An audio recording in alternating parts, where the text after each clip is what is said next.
Om Shri Sai Ram. I offer my most humble pranams at the lotus feet of beloved Bhagawan. Dearest Swami, respected elders, dear brothers and sisters, heartfelt Sai Ram to all of you. It is indeed an honor, privilege, and a great pleasure to be here present with so many of you who have great love for God in your hearts. Love for God is indeed a blessing from God, and we must be very happy and grateful at the same time that we have been blessed with this kind of love. We have all gathered here in this love for God, in the spirit of the brotherhood of man under the fatherhood of God, in order to enjoy this satsang with the God in a human form that we all have been lucky to know, that is our beloved Swami Bhagawan Sri Sathya Sai Baba. You know, many times, many people, they have come to Swami and they have asked him, who are you? Swami, who are you? Bhagawan, who are you? Baba, who are you? And every time that this question has been asked of Swami, his answer has been remarkably consistent, in fact the same. In different words, the answer has always been, I am God, I am divine. But Swami does not stop at that. He goes on to say, I am God, but if you inquire within, you will realize that you too are God.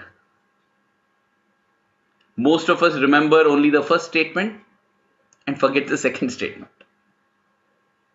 In fact, the goal of our lives is to remember that second statement and live by that second statement. So as I said, many times Swami has been asked this question, who are you? And he has given this answer in different ways. There was one occasion in the interview room when a group of Westerners asked Swami this question, Swami, who are you? That was when Swami sang in a sweet voice a song that has become very popular today. Swami said, love is my form, truth is my breath, bliss is my food. That was how Swami introduced himself. Swami said, love is my form, truth is my breath, and bliss is my food. And then Swami went on to add, my life is my message, expansion is my life.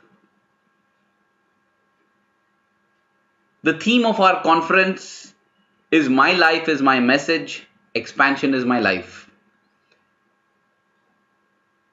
The fourth line in this song that Swami used to introduce himself. So, without going into the first three lines, which is love is my form, truth is my breath, and bliss is my food, I would like to go to this fourth line, my life is my message, expansion is my life. You know, the beautiful thing about this song is, each and every line of this song contains the secret to life. We need not understand this song fully. If we understand any one line of the song, it's enough. If I understand love is my form, it's enough. If I understand truth is my breath, it's enough. If I understand bliss is my food, it's enough. For this conference we have chosen, my life is my message, expansion is my life. Let us try to understand this, because understanding it would be enough. Let me take you back in time to the 4th of October 2007. It was a very, very special day. Bhagawan, as you all know by this time, had sustained a fracture because of a fall, and he would be coming out for darshan in the wheelchair sofa or in the car. On that day, that is the 4th of October 2007, Bhagawan arrived for darshan at around 5 in the evening. And after the bhajans, after the darshan, there were the bhajans, because there would be Veda chanting going on when Swami would come for darshan. The bhajans got over. Usually what would happen those days is Swami would ask for the Arti whenever he wishes. Swami will look at the priest who would be sitting down. He would look to his side, and the priest would instantly light the Arti, and that would be the indication for the students who would be singing bhajans to stop the bhajans and start singing the Arti. And as the Arti is sung, Swami would slowly, with the help of one or two attendants there, get up and walk to the car, sit in the car, and then go back to the residence. This was the usual practice. But that day something different happened. Swami did not get up. As the Arti began, he sat for almost the entire time of the Arti. After the Arti got over, Swami beckoned and asked for Professor Anil Kumar, his translator. When he came into the mandir, Swami told him something and told him to announce it. So in the bhajan hall now, Swami is seated on the chair. Next to him is Professor Anil Kumar. A mic was placed in front of him, and Professor Anil Kumar made the announcement that Swami had told him to make, and it turned out to be something that none of us had expected. It was announced. Swami said, "Today you will be getting the greatest darshan." And what is that? The Vishwa Virata Swarupa Darshan. What is the Vishwa Virata Swarupa Darshan? This is the darshan that Lord Krishna gave Arjuna on the battlefield when he was giving the Bhagavad Gita. This is the cosmic form of the Lord. We know our Swami, right? He's in the human form. But there is a cosmic form. And Swami was announcing that this cosmic form of the Lord can be seen today. Where? Swami said, if you look out in the southwesterly direction, that is towards where the airport is in Puttaparthi. Swami even gave the location, the airport, at 7 o'clock, 7 p.m. Those who wish to see can see it. And Swami said, all can see this. It is not that you have to be in a special state or you have to belong to a special religion or only some few blessed devotees. No. Swami said, all those who wish to see it, who have the desire to see it, can see this today at 7 o'clock. Be there at the airport. That was the announcement that was made. You can just imagine the thrill and joy and excitement for everybody who had assembled there. Not only in Puttaparthi, immediately there were some calls made to nearby areas also, telling people that if you can come to Puttaparthi within 1 hour, come. Because today at 7 p.m. at the airport, we are going to have the Vishwa Virata Swarupa Darshan. Imagine this darshan. Seeing the Lord in his cosmic form. There was a lot of excitement generated. All of us rushed. They say all roads lead to Rome, right? Because that was the size of the Roman Empire. But on that day, all roads led to the airport in Prasanthi Nilayam. Everybody started rushing towards the airport. So much so that the whole road got jammed. The airport road got jammed because everybody is coming. There's no parking space sufficient there near the airport. It is just a road, right? So everybody is parking on the road. And as more and more people started parking the vehicles, the road got occupied. The full road is being occupied. So people are even parking their cars like half a kilometer behind, getting down from the car and running into the airport. I was present on that day, and I think almost about 10 to 15,000 people had gathered in the airport. And now, to add to all this fun and thrill, guess what happens? Bhagawan also comes to the airport. Swami comes in his car to the airport. A few of my friends and brothers, they were saying that as they were coming on the road, this road was blocked, correct? Because everybody has rushed to the airport. So the road is blocked. Nobody can actually pass the vehicle on the road. And now Swami's car is coming. So what to do? Groups of 15-20 students, they literally lifted cars. They're lifting the car and putting it to the side so that Swami's car can go through. Just imagine. That was the way the road was cleared. And Bhagawan arrived at the airport. As I said, it was the 4th of October. It is winter in Prasanthi Nilayam, in Puttaparthi, in India actually. It is winter. So winter is the time when the sun sets early and it becomes dark. By 7 o'clock, it was completely dark. And the Puttaparthi airport is not a regularly functioning airport. Correct? Because of which, there are no major lights. So it was completely dark and Swami drove on to the runway, main runway. And all the people rushed into the runway. Everybody rushed. And by now, because Swami has come, the crowds grew even larger. Maybe 20,000, 25,000, 30,000 people on that runway. All of them surrounding one little car. And Bhagawan is also not seen because, as I said, it's very dark. That was when the light inside the car was switched on. And everybody could see that beautiful, lovable form of Bhagawan sitting in the car. And everybody was thrilled, everybody was rushing, and everybody was crowding. It was jam-packed. We were like sandwiched. Everybody wants to come near the car.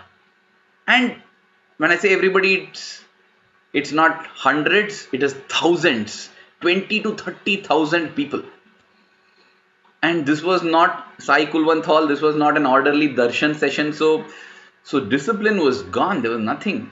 Devotion was in the front, discipline went to the back seat. Everybody is crowding, and what does Swami do? Swami tells, open the car, I want to come out. Oh my God, you can just imagine the rush now. The car door opened. Sai Ram, Sai Ram, Sai Ram. Everybody is screaming, joy, shouting, Bolo Bhagwan, Sri Sathya Sai Baba ki Jai. They're all shouting like this and everybody is crowding, And some people, they said, Swami, please don't come out now. It's a very uncontrollable crowd. Swami, we are worried about your security. So Swami played the divine drama. He went back into the car. He sat for a while and then drove back to Prasanthi Nilayam. That was all that happened. So now the question is asked, what was the Vishwarupa Darshan that day? Did anybody see the Vishwarupa? Or did the Lord's word go wrong? Swami had very clearly said, anybody who wishes to see the Vishwarupa can see the Vishwarupa, can see the cosmic form of the Lord. But none of us saw any of that. The cosmic form of the Lord. When we see the paintings that are made in the Bhagavad Gita, it is shown as the Lord with thousands of hands and thousands of heads, thousands of faces, thousands of eyes. No, that is the cosmic form of the Lord, that huge form of the Lord. But we did not see anything like that. So did the avatar go wrong?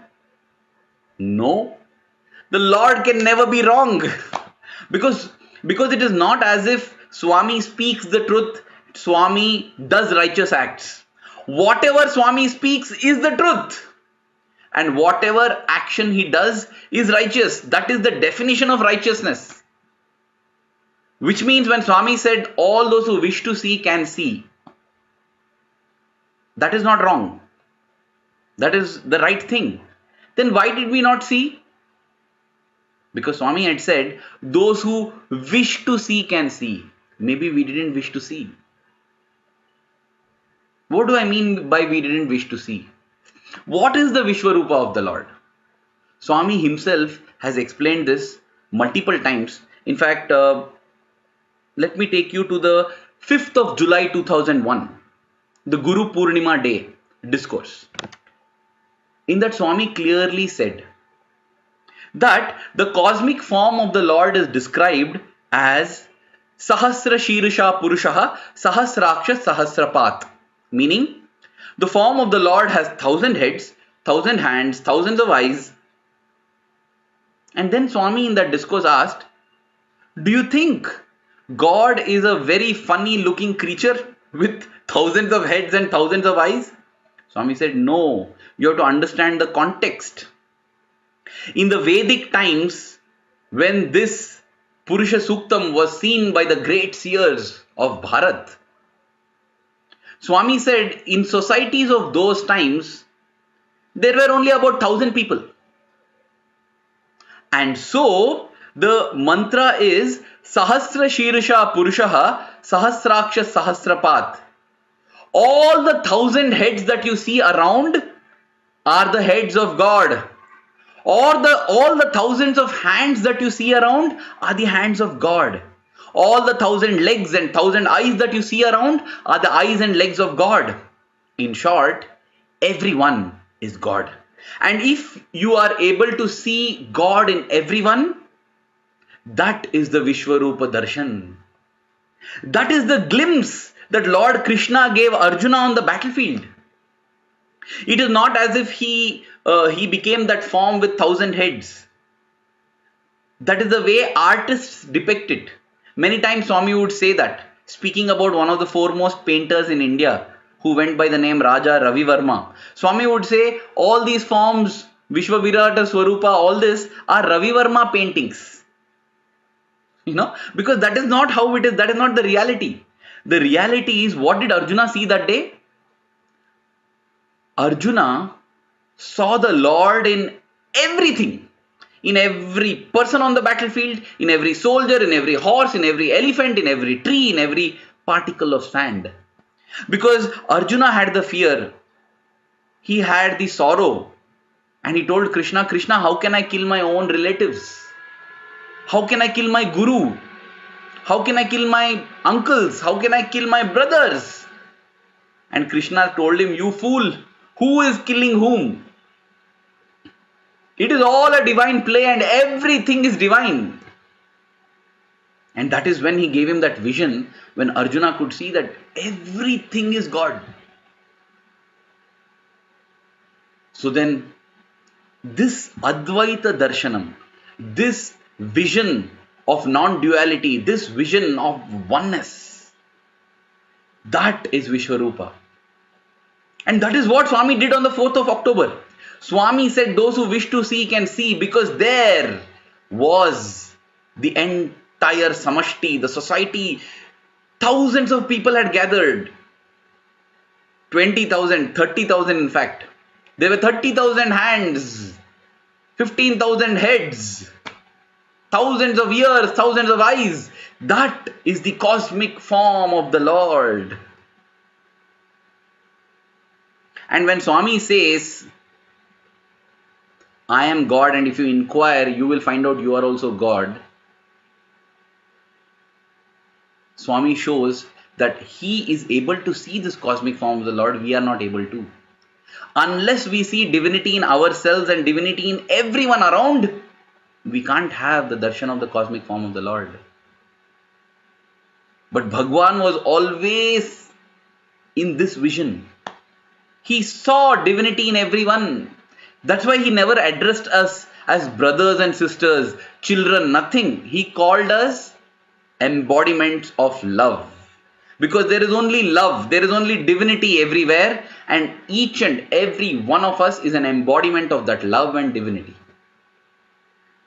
See, whatever Swami says, he follows because his life is his message.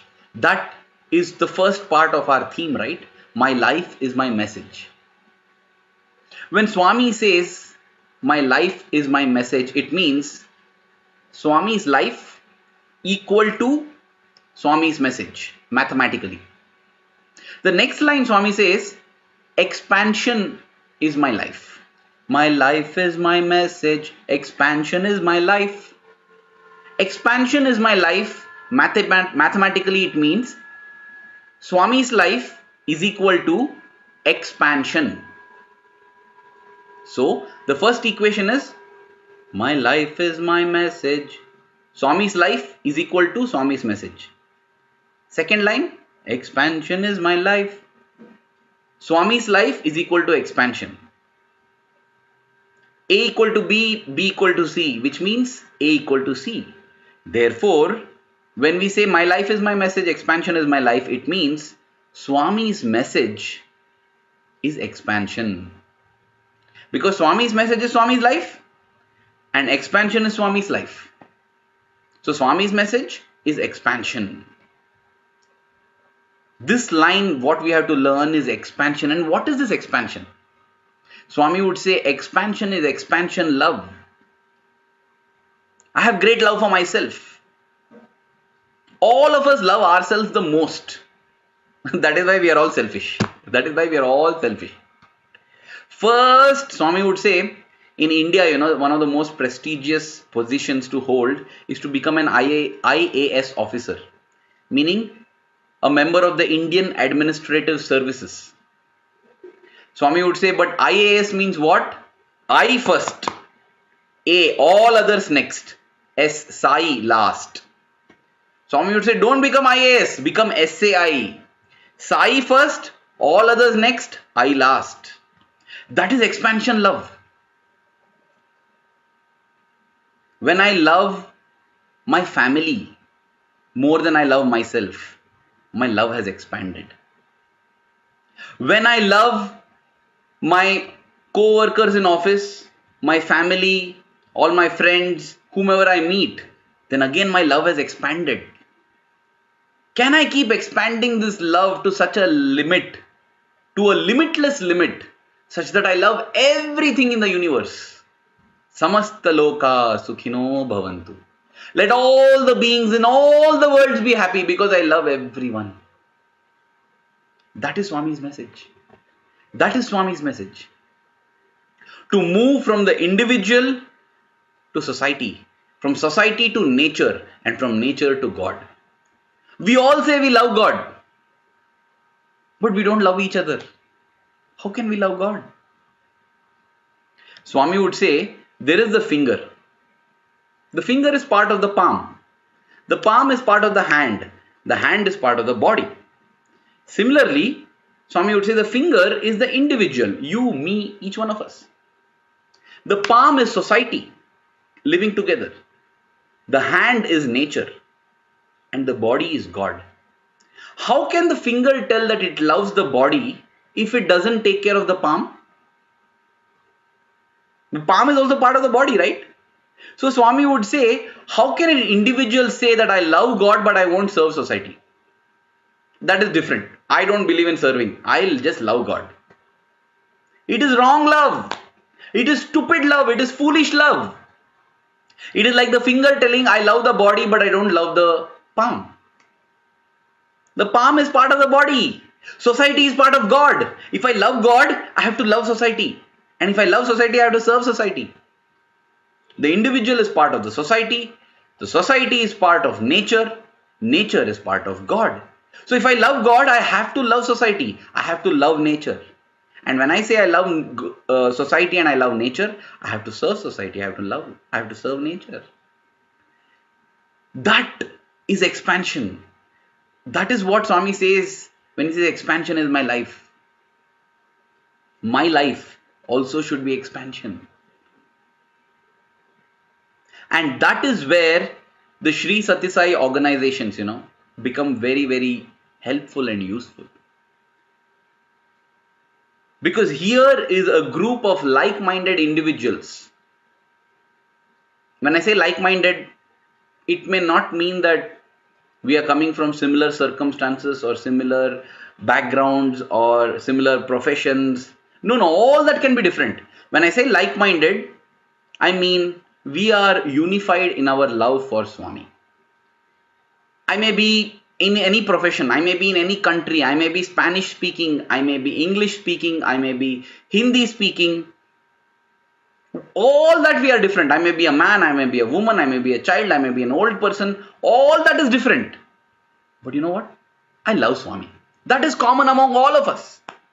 That is the thing common in all the people of the Sathya Sai organization. When we think of people in the organization, sometimes we may feel he is not a good person.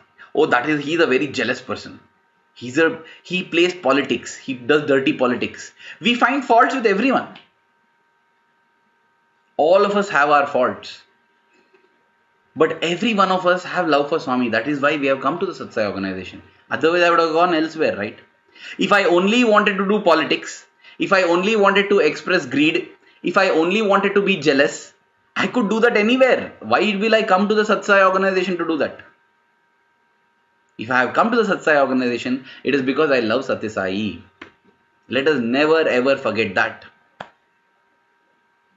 And just as Swami says, the individual cannot say that I love God but I don't care for the society. Like that, I cannot say that I love Swami but I don't want to do organization activity. I don't want to be part of the organization. It's not right. We have to start off. Swami himself worked for the organization. Swami himself worked. Correct? So now, how do we begin this journey of expanding our love? How do we make expansion our life? How do we start seeing God in everyone?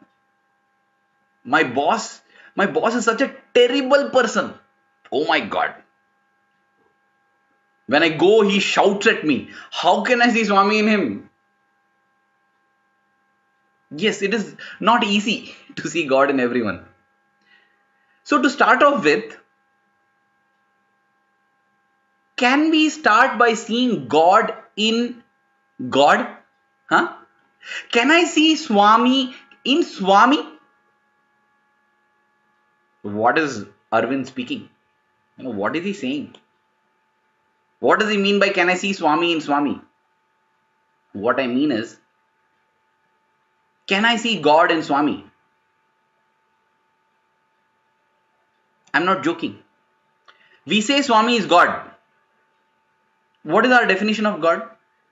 God is the most loving, most wise, best being in the whole universe. Correct? If I believe Swami is God, it means I believe that he is the most loving and the best and most wise being in this universe.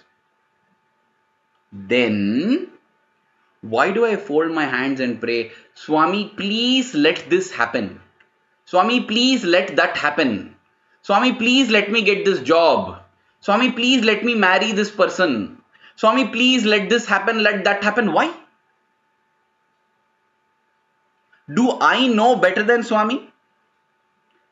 Am I wiser than Swami? I don't have faith in his decision. Swami, please, I must get this job. This is the best job. If I don't get this job, it will not be good. Do I know what is good? Every time I pray and ask something from Swami, I am showing possibly that I don't trust his wisdom. That is why I said, can we start off by seeing God in God? When I say that I see God in Swami, it means that whatever he gives to me, I accept it as his gift and I am happy. When somebody gives us a gift, we are happy, right? Whether pain or sorrow, joy or sadness, profit or loss, victory or defeat, I must be able to receive that as a gift from Swami and feel happy. Then alone can I say that I have faith in Swami as God. Because God is most wise. God is most loving. Which means He'll never give me something that is not good for me. He can't. Because He loves me so much. He loves me more than anybody else in the whole universe. So how can He give me something that is not good for me? Correct? I may be suffering now, but I know it is for my good. I took my baby girl to the doctor to give the injection, and when she was given the injection, she was in great pain. She cried. She probably felt that her father is cheating her, taking her and getting her poked. But all I could tell my daughter was, Bhakti, you don't understand. You will come to know later as you grow up that what I did is good for you because you are protected against so many diseases. Every time we get pain in our life, let us remember that our divine parent, our Swami, is telling us, my dear baby, my most sweet baby, I know that it pains, but I am doing this for your good. When you grow up, when we grow up, we will be able to appreciate what God did for us. To be able to have that faith and that surrender in Swami, that is the meaning of seeing God in Swami. So before seeing God in the entire universe, can I start off by seeing God in Swami first? First, let me work on that. Let me work in my heart to build a connection with Swami. A strong connection with Swami so that I can see God in Swami. After that, let me narrate one more interesting experience that happened to one of our brothers. He's currently teaching in the university here. His name is Dr. Deepak Anand. In 1998, in the convocation drama, every year on the 22nd of November, there is the convocation of the Sri Sathya Sai University. And on that day, the students of the university put up a play. And a lot of importance is given to this drama because in the earlier years, Swami himself would be fully involved. He would watch the rehearsals multiple times. He would make corrections. He will change the script. He will check the costume. He will do everything. He will be part of everything in the drama. As I said, before the convocation day itself, Swami would have seen the drama 10 times. And on the convocation day, Swami will sit and watch with all eagerness. And as the emotional scenes play out in the drama, Swami will become emotional. As happy scenes come, Swami will become happy. And I used to wonder, Swami, what is it that you're doing? You have seen this drama 10 times already. Again, you're sitting and seeing it. But there's a message there also. That is what Swami does with the world also. He has written the script. He knows the play. He knows the actors. He knows the costume. He knows the situation. He knows the plot. He knows the beginning. He knows the ending. And yet, he comes and enjoys the drama like the audience. God knows everything, but he behaves like he knows nothing. We know nothing, but we behave like we know everything. So anyway, in that year drama, Deepak Anand was playing the role of Ramakrishna Paramahamsa. If you know, Ramakrishna Paramahamsa is the guru of Swami Vivekananda. And Ramakrishna Paramahamsa is a great devotee of Mother Kali. He used to worship Mother Kali in that form. The God in the form of the mother as Mother Kali. Now, as the drama rehearsal began, Swami came and he said, see, in the altar, there is no idol. So place an idol there. Then only Ramakrishna Paramahamsa can worship. They went to search for an idol of goddess Kali. Now, it is not easy to get that idol in Puttaparthi or in South India also, because goddess Kali is a form that is worshipped in the western side of India, the northern side of India, mostly in Bengal. So not easily available. Now as they were searching, Swami gives a large statue of Lord Krishna and he tells, keep it in the altar. Now they thought, oh God, Swami made a mistake, because Ramakrishna is not a devotee of Krishna. His name has got the word Krishna, but he is a devotee of Mother Kali. So they said, Swami, Ramakrishna is not Krishna devotee, he is, Kali. Swami said, no, keep Krishna. So they kept Krishna. The next day for rehearsal, they thought that they will get a Kali idol, and they got a small statue. But when they replaced it, Swami said, no, keep Krishna. Keep Krishna there.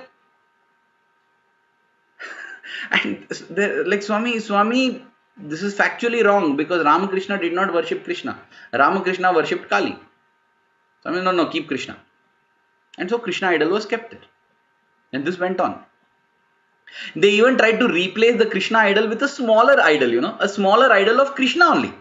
Their plan was, on the final day when the drama is performed, when audience are sitting at a distance, they will not be able to see the small idol of Krishna, correct? So they won't make out that it is Krishna and they will be saved. They didn't want to keep a big idol of Krishna and make a factual error. But when they replaced it, Swami said, no, get back that big idol. Put back that big Krishna. And so it was that the big Krishna idol had to be placed. This went on for many days. A few days before the convocation drama, Swami comes and he says, Ramakrishna Paramahamsa did not worship Krishna. Remove Krishna idol, get Mother Kali. So Mother Kali was kept. And everyone was happy. They said, Abba, finally Swami understood his mistake. We are happy. This is what apparently happened. But Deepak Anand had a different story to tell. When he got this role as Ramakrishna Paramahamsa, he first went and read everything about Ramakrishna, got to know so that he can act that role better. When he saw the photograph of Mother Goddess Kali, you can just Google for it and see the picture. Black in color the goddess is, with a garland of human skulls. Tongue is outside, blood red, anger in the eyes, hair fully disheveled, a big brutal sword in hand. And when Deepak Anand looked at this, he thought, oh my God, how can I fall in love with this form of the Lord? I don't have any love for this form of the Lord. And at that time, Swami comes and tells, put Krishna. And Krishna is the family deity for Deepak Anand. He has been worshipping Krishna from childhood. Deepak Anand was very happy. He could express love to this form of the Lord during the rehearsals. And even as he was doing this, every day, Swami would call Deepak Anand aside and tell him about the mother, about Kali. Gave him a mantra to chant about the mother. And filled him with so many things about the mother. And as Deepak Anand heard this, slowly in his mind, the love for Krishna and the love for Kali became same. Because he realized they are just different aspects or different facets of the same Lord. God is one. We know him by different names, that's all. Just like we call water, Niru, Pani, Tanni, different names for the same water in different languages.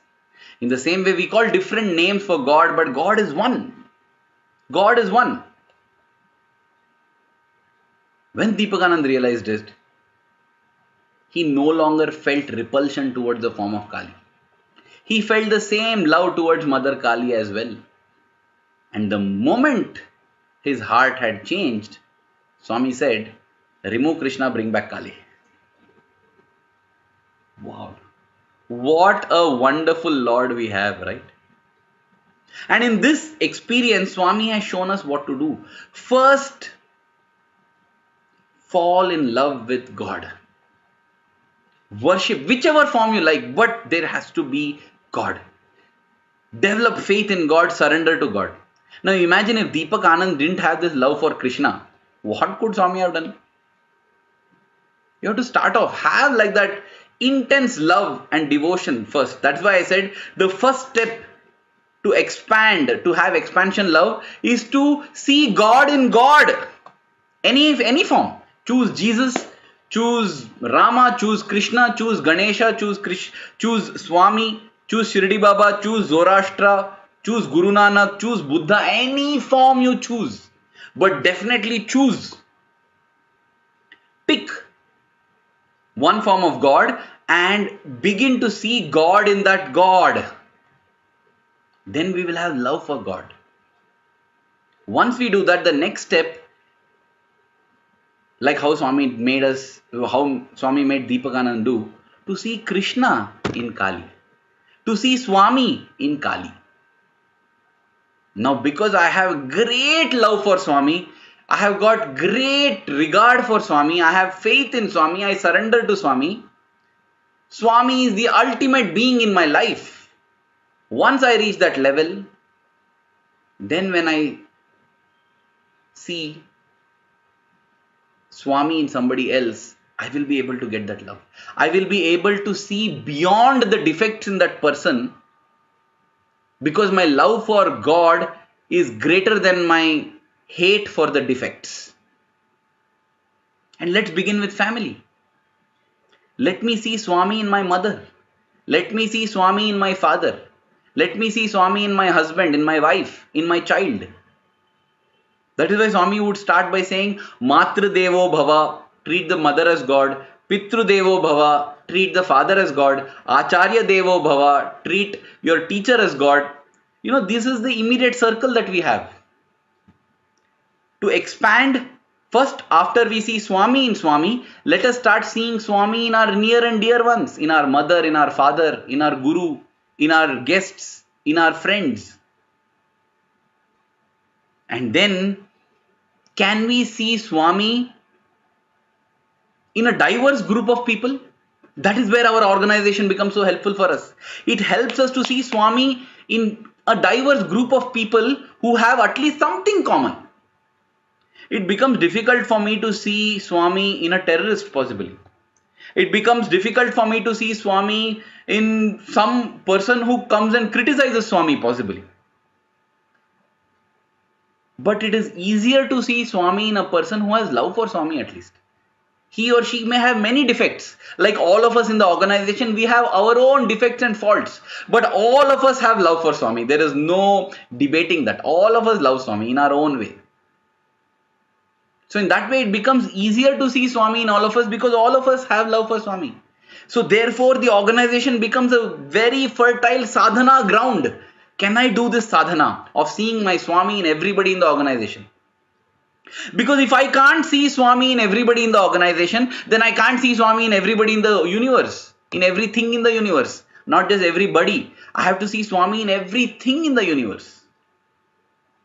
So just like our family is a gift from Swami to us, so that we can practice seeing Swami in people whom we love, the organization is a gift for us to start seeing Swami and serving Swami in everybody we see. Because everybody is united by this love for Swami. And once we become successful in that, like Swami, we can expand our love to those who are beyond the organization as well. Start seeing Swami in everyone. Start seeing Swami in lion, tiger. That's what Swami did when he went to Africa. That's why Swami would say that he fed apples to crocodiles. He said, I threw apples to the crocodiles. Swami said, I went near the lions and they were not at all scared of me. I was not scared of them. There was so much of love. Once we start seeing Swami in everyone, the Swami in everyone will respond to us. In fact, Hal Honig, a devotee, narrates an incident when he was traveling in a subway train late in the night. A man comes and pulls out a switchblade knife and starts threatening the few passengers who were there. And Hal Honig got so scared. He thought, oh my God, now my life is in danger. And this person comes in that empty compartment and sits right next to Hal Honig. But Hal Honig decides to follow Swami's words. You know, at least when our life is in danger, we try to follow Swami's words. But these situations, even the so-called danger situations, are situations that God creates as opportunities for us to practice His teachings. And Hal Honig was a devotee who was blessed enough to be able to practice it. He said, Swami, I am going to see you in this person. And because he saw Swami in that person who was trying to rob, instead of seeing the switchblade knife, he saw a very depressed and sad and tired person. So he opened his bag and said, Dear sir, would you like to have a sandwich? The moment he offered the sandwich, that person's eyes became wet. He was moved. Love is such a beautiful cure for everything. He accepted the sandwich, ate it, sat for a while beside Hal Honig, then got up and just walked out. And before getting down from the train, looked at Hal Honig and said, Thank you, sir. Got up. Look at that. Was it the robber? No. It was Swami in the robber. Why? Because Hal Honig did not speak to the robber. He spoke to Swami in the robber. He was practicing expansion love. I can see in my clock here that my time is up. So I'm grateful to Swami for this opportunity, for this wonderful opportunity. I have only one prayer to make, Swami. Swami, first of all, let us develop intense love for you. Let us love you with all our heart, with every cell in our being.